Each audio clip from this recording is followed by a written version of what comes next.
Hello, and welcome back to another episode of We Are Meant for More. Today, I have an amazing, powerful, strong woman. Her name is Amy Sanders. Amy, welcome to the show. Thank you. I'm so honored to be here. And thank you for that introduction. Oh gosh, I'm so excited to have you here. Your story is amazing, and I know there will be so many takeaways for everybody today. So I'm just going to take a minute to introduce you and who you are and what you do. I throw on my glasses. So Amy Sanders, a serial entrepreneur and master certified business and life coach. You've created 5 successful businesses and you are a self-made millionaire. Impressive, but it did not come without facing a series of traumatic challenges in your life. So, I thank you for sharing your journey because you've turned that all into a way of not only you thriving, but helping other women to thrive as well. So, um, Yeah. tell us a little bit about your story and how you got to where you are today. Yeah. I love telling my story in hopes that it will help inspire other people because I believe that women, everyone, men and women, everybody, have unique talents, gifts, all of the things. And we are meant to thrive. But I think women more than men, we get in our own way. We tell ourselves stories and we like to play small, we play quiet, and it keeps us from ultimately reaching our full potential. So, my story, which I think a lot of people's stories do, started when I was young. And when I Mhm. was young, I grew up in a really big religious family. There were 7 children, and I was right in the middle. I was number 5 of 7. And I also was taught that my voice really didn't matter. I know that my parents both came, I like to say that they came from like horror movie backgrounds. So with that being said, they brought a lot of their own traumas into our family dynamic. And back then there wasn't a lot of ways that people were healing them. So my parents did the best they could, but then with that brought some really negative and just unhealthy behaviors, which as a child you grasp onto. And so I was taught that my voice does not matter. Do not speak up. Always say yes, no matter what. If they are your elder, you do whatever they say. If they are a man, any man, whether he's your same age or he's older than you do what he wants. And I got really good at it. I got so good at it that I became I like to say almost like a professional self-betrayer, which led to marrying a man after 3 weeks of asking, like we had been dating for only 3 weeks, Mhm. and he gets on his knee. I'm freaking out. My my heart's pounding, my tummy's in knots, my whole body is just going into total fight or flight, knowing that this is not what I want. He's not who I want to marry. But I had been so conditioned to just do what other people want, especially if they're males, that I said yes. And when I said yes, it was this. It was, he asks me to marry him. He gets on his knee. I'm freaking out. And I leave him there because I don't know what to say. And so I go, well, um, have you asked my dad? Because I'm like, surely in 3 weeks he has not asked my dad. Like that's my out, is what I'm thinking, right? And he goes, well, yeah. I'm like, oh, well, what did he say? Now remember, he's sitting on his knee as this is happening, and Oh my we're in a God. snowstorm. It's like a total snowstorm. It's freezing cold. I'm shaking, not just because I'm cold, but because of this question he's asked me. And I go, oh, well, what did he say? And he goes, well, he said that if it's okay with you, it's okay with him. And I go, oh, well, okay, sure. I mean, that was my engagement. And Okay, sure. oh, okay, sure. Sure to the most important decision of my entire life that I have dreamed up this engagement of being this like an amazing experience. But no, I'm just gonna say sure. And when he asked me to Yeah. marry him, like he had the ring there, but it wasn't even done. So it was like these empty prongs with no diamond in the middle of it. And I can't even put it on my finger or show anyone. And I don't know what I'm doing because I'm like, why am I saying yes to this guy when I know I shouldn't? Then I didn't want to see him. I mean, my body is saying everything, right? My body's speaking to me and I'm completely ignoring it because I have been so good. It just, whatever I want doesn't matter. I don't want him to feel bad. Him feeling bad was way more important than me being true to who I was and what I wanted from me. And I tell that story because that's where, I learned and was very conditioned to just always people please. Mm-hmm. But that led to a lot of heartache down the road. So this marriage, yeah, my body knew it wasn't good for me. It ended up being a horrific marriage. We it was very unhealthy. I went through a lot of different forms of abuse. We had 3 kids in 4 years. We were dead broke. Um, and I remember thinking at that moment, like as I was going through this, I'm like, this cannot be my life. Like, this is not what I envisioned for myself. And I would look at other people's, I know you're not supposed to compare, but it's like anywhere I would look, it seemed like their marriage was different than mine. It seemed like they were happier than me. It seemed like the respect was there. It's like there was so much difference between me and everyone I knew, my family, my friends. Like, that's like, what do I believe to be true for me? So I started getting really curious. And the more curious I got about me and my marriage and my kids and what I wanted, it just got louder and louder. Like, okay, this is so not where you're supposed to be. And it wasn't my strength. It was more like the mother's love you have for your children that got me to actually leave that relationship because I didn't want my children to know that this is like to accept this as normal. And I didn't want my boys, because I've had daughter and I had 2 boys, and I'm like, I did not want them to think that they can treat women this way. And I absolutely didn't want my daughter to think this is okay. And I did all of this because I self-betrayed, right? Mm-hmm. Like my body, my mind, everything was telling me that this isn't okay. But I was so scared to say no that I said yes and then created, and it was my choice, right? I'm the one that said yes. And then I created this whole life of years of pain because I didn't listen to my inner self, my inner guidance. And so that's where things started turning around for me. Became a single mom. We can dive in. You can ask me whatever you want. Mm-hmm. But from there, I became more broke. I was like, I thought I was really broke before with my husband. And then I became a single mom and I'm making deals with the landlord. If I fix this thing up, can I deduct rent? I'm, splitting a hot dog in thirds. This is literally what I was doing. I was splitting a hot dog in thirds to feed my children, just the things that you do. But I got really scrappy as I picked myself up. And as I dove more into learning how to come back into alignment, learning how to trust my inner guidance, all of those things, as I got better and better at that, my life totally turned around. And then, as life happened, I remarried. And I like to say with my story, like people are like, "Oh, is that where you start making all your money?" No, I remarried a guy and we were both broke. So together, we now were both broke and we now had 7 children between the two of us to blend together. And within 5 years, sorry if my dog, hold on one second, my dog is No, I barking. don't mind. I like Sorry. when the dogs come in. I know. They breathe it Um, in. it's like, dang it. So anyway, sorry about that. Okay. So within 5 years from the time we got married, we had created a multi-million-dollar platform. And very drastic, like I said, we met broke. And because of his belief in me, and again, the belief that I had in myself, he would keep the stable job and then I would just build a lot of our stuff outside of his stability. And it created just a platform for us to keep going. And so that is the Cliff's Notes version of the story, but you're welcome to ask me anything um, around that. It's a powerful story. There's so much to dive into. So you mentioned your kids being a motivator or an inspiration to make a change because you didn't Mhm. want them to think this is what it looks like. This is what love or family or life is supposed to look like. Um, was there a point or a specific time when you said, not another day, or a decision where you made a decision right here, right now? Or what did that transition look like for you to make a change? Yeah.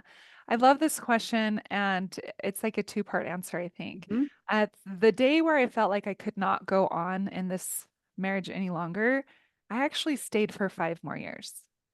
from the Mm, point where I was like, I really cannot do this. I cannot do this another day. And I remember talking to my friend, and just like crying to her, and I just don't have strength for this more. I'm just so depleted. There's nothing. And because of what other people would tell me to do, and because of the religion that I was part of, it's like I felt like I was going to be labeled by leaving. And I also was really scared because that's scary, leaving this relationship you've been in for so long, and this is the father of your children. And um the religion I was part of is like they really frown upon any sort of divorce. You do not divorce no matter what. And so I had to take religion out and think about, if I'm a God-fearing person, which I am, mhm, hopefully you are too, but I was like, if I'm a God-fearing person, if I believe God to be what I think he is, then he wouldn't want one of his daughters to suffer. And so that gave me some mhm, strength. So from the point that I didn't think I could go on, I stayed for 5 more years. But during those 5 years, I was slowly exiting. But I was exiting with so much fear, and looking at my mhm, kids and thinking, if they think this is normal, then I will be more like, it's almost like I'll have failed larger than if I would have stayed. So there mhm, was that. mhm, Um, but because of the way the relationship looked, and because of the way I had been conditioned as a child, it took me a long time to leave. And I like to tell people this because people will think there's a line in the sand and you're just done, and you move forward. That's not everyone's story. I also wanted to leave. I never wanted to regret, because I also had talked to, when you're in that situation, you're talking to all kinds of different people who've done it before. And so many people had I wish I would have's. And I didn't want those, like anything there was like, I wish I would have done this, or I wish I stayed.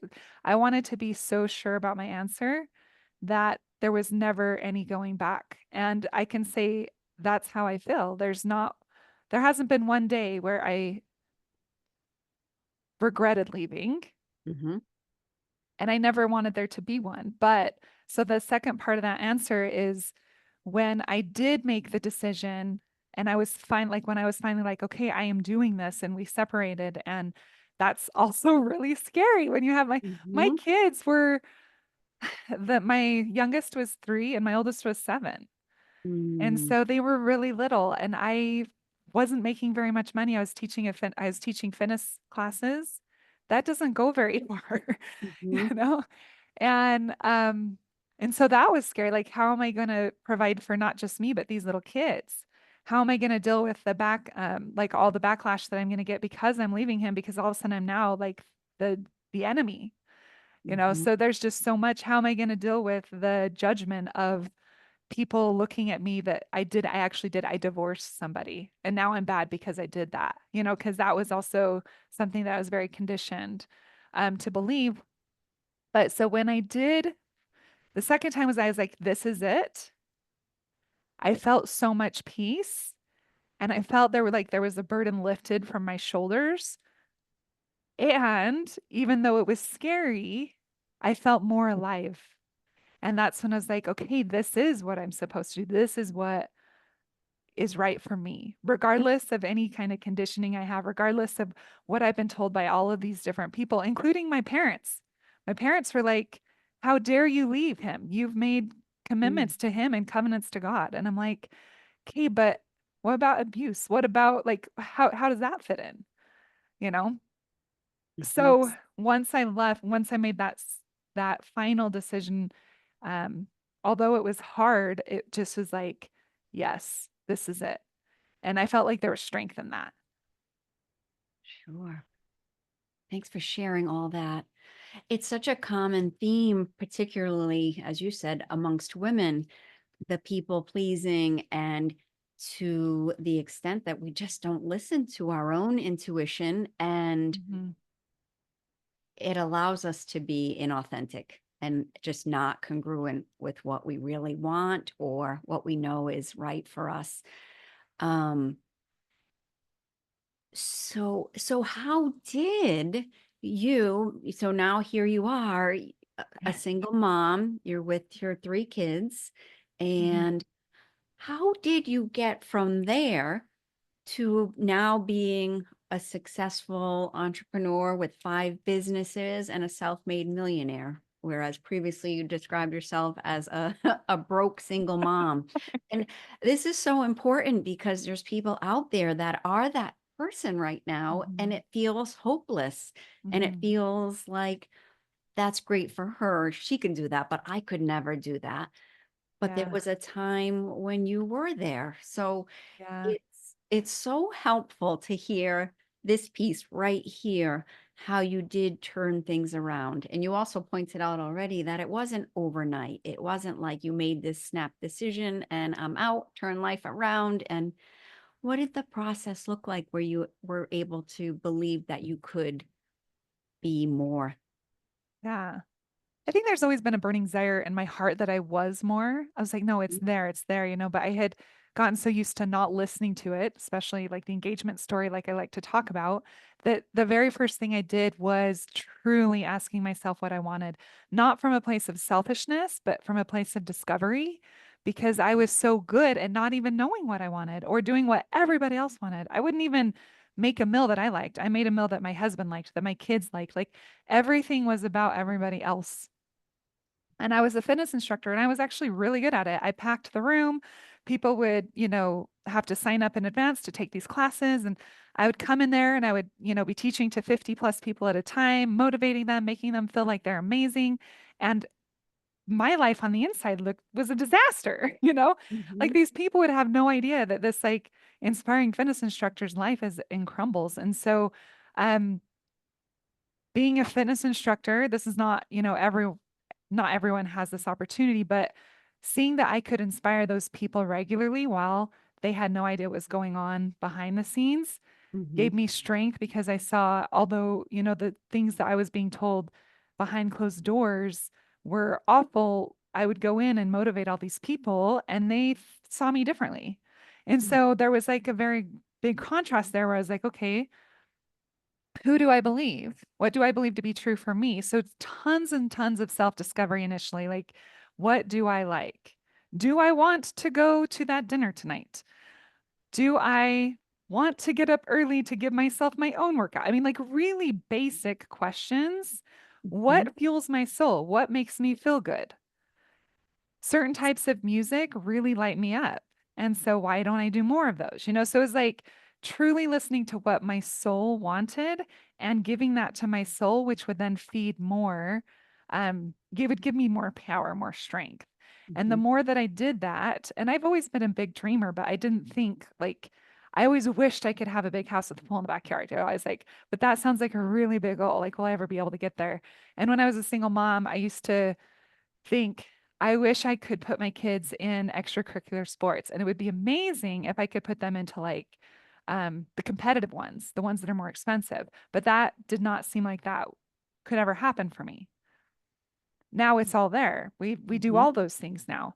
And so the very first step was that self discovery, which I do talk a lot about with all my coaching. Really start with awareness. We move through alignment, making sure you come back into alignment, and then we work on the abundance piece, how to actually live an abundant life. And an abundant life is going to look different for different people. It's not always about the money. There's so much more that comes into that than money. But after you become aware and you become aligned, things start to flow.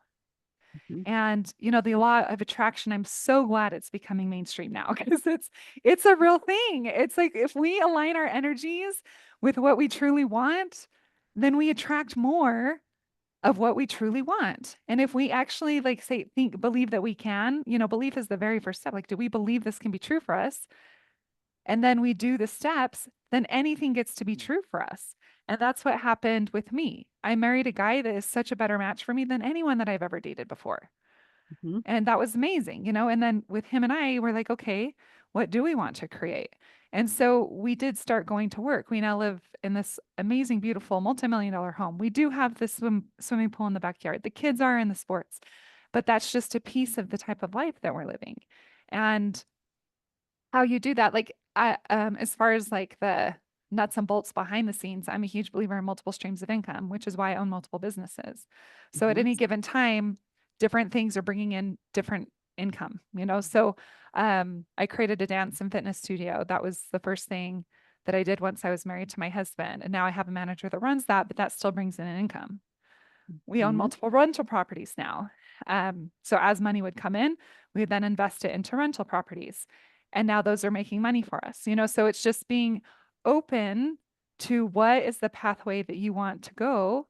And do you believe it can be true for you? And by the way, it can. It can be Mhm. true for anybody, but you might have to let go of a lot of beliefs that have gotten you to where you are today. You have to let go of those and create new ones. You have to let go of any kind of stereotypes that you may have picked up over time that are holding you from where you truly can and want to go. And it's extremely motivating to me that you get to truly say, what do I want? Okay, I'm worthy of it and I'm going to go for it. You get to decide that. I love that you went down that road about the law of attraction and believing, and because it's so true, and there's a science behind all of this. So um what can people do when the limiting beliefs creep in? And even beyond the ones that are kind of glaring, that they know, oh, I don't know, money doesn't grow on trees, some of the old classics. But Mhm. what about the little competitive beliefs? Like, we think we want something, but there's this hidden belief behind it that we're blocking it and we don't even realize it. How do people know what their limiting beliefs are, and how can you start to chip away at them? Yeah, great question. There's multiple things you can do. The very first one, again, I've already said a bit, becoming super aware. Mhm. Sometimes we don't even know what the ones are that are still holding us back, but we're aware of the ones that are maybe on a layer above that, right? So it might be that this like top layer you're aware of, but as you peel back, you're not aware of those. But the only way to get aware of those deeper layers is to slough off the ones that are on top. And so becoming aware, I like to look at everything as analogies because it helps me remember it. Yeah. And so I like to look at beliefs as like, what if they're like a dessert platter? And you're looking at this dessert platter and you're like, which one do I actually want to believe? So I can believe that I'm not worthy of money or that it can't work for me, or I can believe that it can, that I'm worthy of money or I'm becoming worthy of money. Sometimes it's like a bridge thought. I'm becoming worthy of having a beautiful relationship. I'm becoming, like whatever it is that helps you think, okay, that feels true. If it doesn't feel true, your subconscious, your ego brain, like all that's going to just not work for you. So you might need a bridge thought. But if you have that bridge thought and you start saying, no, I'm not going to eat that, I'm not going to take that thought. I'm actually going to take this one. Immediately, you're going to feel better. And when you're feeling better and when you're feeling like more lit up, you're vibing at a higher energetic level. And when you're vibing at a higher energetic level, you're able to attract so much more into your life. And the longer you can stay there, the faster it can happen for you. And then it can go even faster from there. And so as you peel back those layers, things will come up. Like I didn't realize initially, like when I was so broke, I was keeping myself broke. But I didn't know why. I just thought it was like my husband, he didn't have a good job. I Mhm. didn't have like I made up all these stories as to why this is our reality. But the reality was, I didn't think I was worthy of money. That was the deep layer. I didn't think I was worthy of having a lifestyle like that. I didn't love myself enough to have a lifestyle like that. But as I started peeling things away, I was like, no, that's not it. Wait, there's still more. This still isn't working for me. And I like to tell people if things keep showing up that are the same in your life, like say, even if you switch jobs, you're still bringing home the same money. So you get a raise or something, and yet your bank account stays the same. There's some beliefs around that income level that you have to stay there, that you're not worthy of more. And what's interesting is as you increase your income level, you have to redo all of that work because you're now at a higher income level and there's all the Mhm. fears that come up. Same happens with relationships, right? So if we don't heal certain parts of us in a relationship, we get into a new relationship and the same behaviors come forward. So you can look at your life and say, okay, this keeps repeating. Why? and get Mm, super, super, super curious. Okay, so this is, and then ask why again. Like just like Shrek, the movie, like keep asking why, and you'll get down to the really meaty part, and that's mhm, that belief. And good news is you can choose to stop believing it right now. It doesn't have to be something where I'm like, I worked on that belief for 6 months and now it's finally done. No, you can literally say, I'm not picking that up anymore. I'm choosing to let that go, and I'm choosing to stay open to what else is possible for me. So it doesn't have to be this really deep work. The deep work is peeling out the layers to where you get to the root cause and where it might have come from. My money issues came from my parents way back when because they still to this day are living in scarcity. My entire mm, family is totally scarcity still. There's never enough. Um, it's hard to make money. There's all of these conditions that are around money. I chose to not believe it anymore. I was like, I'm done. I'm not going to do that anymore. I don't have to. This was not my belief to live in me forever. And I live the most abundant life out of my whole family right now. Why is that? Right? It's like, because I said, no. And I don't say that boastfully. I say that in hopes that whoever's listening to this says, yes, I can choose today to live differently. I can mhm, choose whatever beliefs that I want to believe. And over time, your subconscious mind will get on board. As you keep doing it, just like exercising a muscle, your subconscious mind will get stronger. And then it becomes a point to where it's just not even an issue anymore. It's just how you live because you're living in that higher vibration. You don't even come down to the other vibrations anymore. You're just there. And it's mhm. incredible. It is incredible. Are there any things that you do every day to raise your vibration or to stay there? Yes, every day. But What do again, you do? What does I it was like, look yeah, like? yes. And I've led to Sharon, but I also want to say that as you do them every day, it gets easier and it just becomes part of a day to when you're Mhm, not doing them, it feels like your day's off. And so when I'm not doing them, I'm like, this doesn't, yeah. Oh, wait, I didn't do my things. So they become totally regular. So what I do, and you guys can copy this exactly whatever you want to do, but also know that you're an individual that's going to be different than me. So it might look differently for you. And that's fine. Just choose what works for you and then stick with it. So the very first thing that I do when I wake up is I immediately go to my gratitude journal. It mm, puts me in a really high vibration. When anyway, when I say immediately, sometimes I might listen to like a meditation right before it or right after it, but it just puts me in a really high vibration because if you are focused on everything you're grateful for, you're going to become a magnet for more. And I'm not just doing it because I'm a magnet for more. I'm doing it because it helps me feel better about my life. When your life is in the dumps, and I started this when I was a single mom actually. Like I had nothing to be grateful for. I felt like I had like there was nothing good happening. So I had to say, mhm, what is good? Wait, I love my children. Okay, what is good? I have a healthy body. So you have to really start looking at what you're grateful for, and then it becomes easy. So I start with my gratitude journal, only 3 to 5 things, but I live in the gratitude of those things. I feel them, I see mhm, them, I give thanks to them, and then I move to what I call my 10 dreams journal.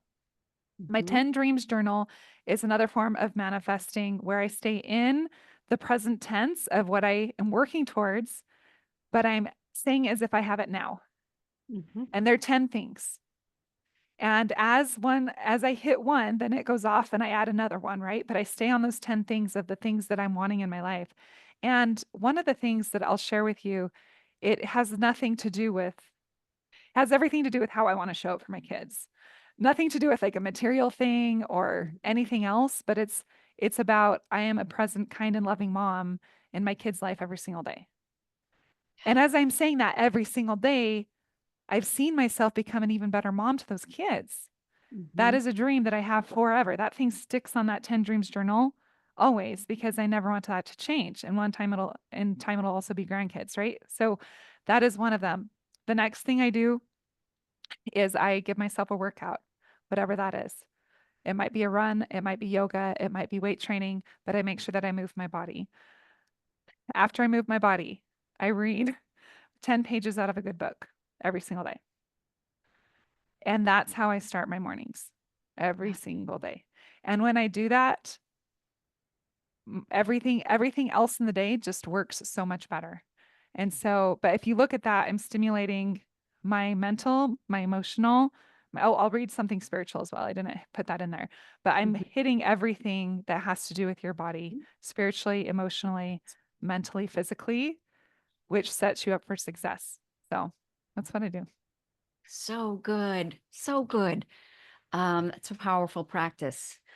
Um, so for the listeners, I want them to know that you actually have an academy for women, Yeah. and it's called the Thrive Her Academy. Tell us a little bit about how that works and how other women can work with you. Yeah, thank you. So Mm. the Thrive Her Academy is essentially just a place for women to thrive.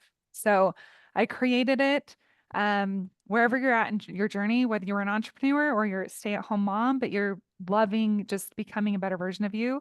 I've created an academy that just has like an insane amount of trainings, courses, like whatever it is that you're needing help with that stems around my brand of awareness, alignment, and abundance.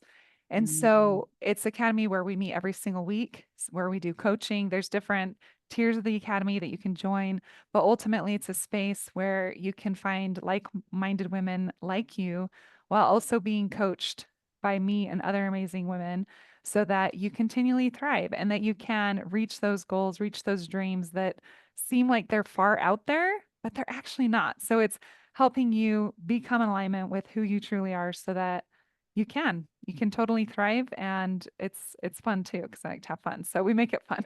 But it's what it is. Yes, and I think community like that or having a coach is so important for the accountability, for the Hmm. standards to also see what's possible. When Hmm. you start to doubt, you're with a circle of people that writing books and doing amazing things is the norm. So you start to see that as that's just what you do. And Hmm. just by proximity, you gain the power. Yeah, So it's it's always really amazing. Sorry, I totally no, interrupted go. you, but it's always amazing just seeing what other women are doing, and Mhm. it gives you strength to also go and do. Even though we're all different with different unique talents and gifts, we all have a story, we all have certain powers that I believe we're meant to use here on this earth. And so when you surround yourself with people like that, it just gives you a platform to be able to move forward even faster. Yes. And the big takeaways too for me today were no matter where you're starting from, when things can feel hopeless or dark, there is a way out. And then with community, the continuous growth and just you can keep expanding and growing and accomplishing. And it's such an amazing journey with so many possibilities. Yeah. Yeah. Yeah. And you're doing it too, right? You're in the trenches with me. It's an incredible place to be, and everyone's welcome. That's right. That's the thing, and that's what's beautiful in your message and the options to work with you. And um, it'll all be in the show notes. But where can people find you? And also, you've included a free gift that'll also be in the show notes. So tell the audience what Yeah. that is. Yeah, so the free gift is basically my 5 secrets to becoming a money magnet. And it goes through just basically all the things that you can do to start attracting money in all different realms, like so much easier than how it used to be for me. And it's what I've used to create the wealth that I have. And the best way to get a hold of me is just Coach Amy Sanders on Instagram or amysanders.co on my website. So those are the best ways, Perfect. And who doesn't want to be a money magnet? right? I know I do. Yeah. Wonderful. Any parting words for the audience or any final message you wanted to share? Yeah, I would love to leave with you this quote that I don't remember even where I found it, but it has stuck with me for years and it has served me well. And it is the cave you fear holds the treasure you seek, meaning that when we start to do something different, it's going to be scary. Every time we challenge ourselves to something new, all of the feelings are going to come up, the ones that don't feel good. But as you move through that fear and as you go through that dark cave, the treasure is there, and you become an even more potent version of yourself, and you show yourself how amazing you truly are, as well as other people will see it. So the cave you fear holds the treasure you seek. Go through the cave because you will not regret it. There's nothing better than becoming that like awesome, amazing person that you already are. And yeah, I guess that's it. Oh, so good. That's a perfect way to end this. Perfect message. Thank you so, so much for being here. Thanks again for having me. It's been an honor. Wonderful. And thank you to the audience, all the listeners, for being here for another episode of the We Are Meant for More podcast. We'll see you next time.